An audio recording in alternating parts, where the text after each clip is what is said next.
Flames tore through the Great Smoky Mountains, killing at least 3 people, scorching hundreds of homes and businesses and sending more than 14,000 fleeing from the resort towns of Gatlinburg and Pigeon Forge. Tourists and residents scrambled Monday night and early Tuesday to outrun the blaze, which was pushed from the Great Smoky Mountains National Park into the towns by wind gusts of almost 90 miles per hour. Drivers navigating narrow mountain roads shot video footage showing flames swooping in from the shoulders of the roadway at the height of the evacuation. Wildfires have ravaged the southeast throughout the month, and the acrid haze of smoke has settled in across the region. But emergency responders seemed blindsided by the intensity of the wind-whipped flames Monday night. A Gatlinburg fire official said more than 20 fire calls came within 15 minutes at the peak of the chaos. As day broke Tuesday, the extent of the damage came into grim focus. Buildings were reduced to charred shells, and many beloved tourist destinations reported heavy damage or complete destruction. The devastation grabbed the attention of millions of people across the globe who have memories of vacations spent in the mountains of the country's most visited national park. The center of Gatlinburg's tourist district escaped heavy damage, but it's the apocalypse on either side, said New Mansville Volunteer Fire Department Lieutenant Bobby Balding. Although rooms at the Dollywood theme park and resort were evacuated as a precaution, Dolly Parton said Tuesday that the area had been spared. At shelters, hundreds of survivors wondered how much they had lost. Shari Deason and her boyfriend scooped up their 14-month-old son, William, when the evacuation order came, but they left everything else behind at the Bedrock Motel, even William's diapers.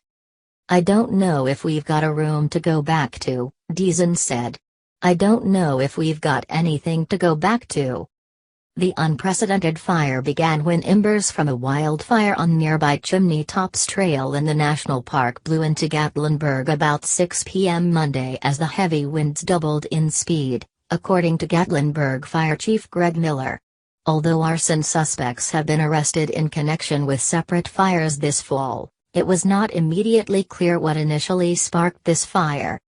Cassius Cash, the park's superintendent, said the Chimney Tops fire burned about 50 acres on Sunday. By Tuesday evening, the National Park Service said the wildfire spanned more than 15,000 acres in the park and the Gatlinburg area.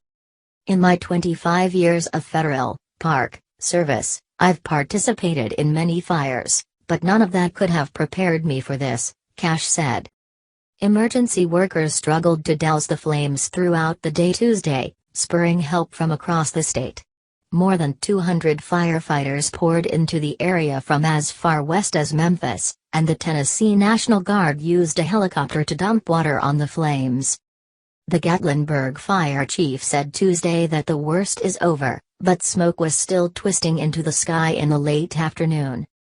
About 12 people were treated for fire-related injuries, a Gatlinburg official said. 3 people with severe burns were taken to Vanderbilt University Medical Center in Nashville for treatment, according to the Tennessee Emergency Management Agency. A Vanderbilt official said those patients were in critical but stable condition Tuesday afternoon. As residents filtered back in the area to take stock of the damage, they came to grips with the impact on the community. The traditionally vibrant fall colors are now a charred brown and black landscape.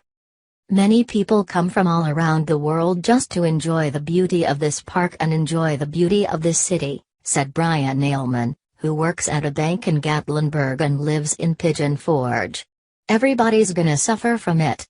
This is what Gatlinburg is, a tourist destination for the entire nation."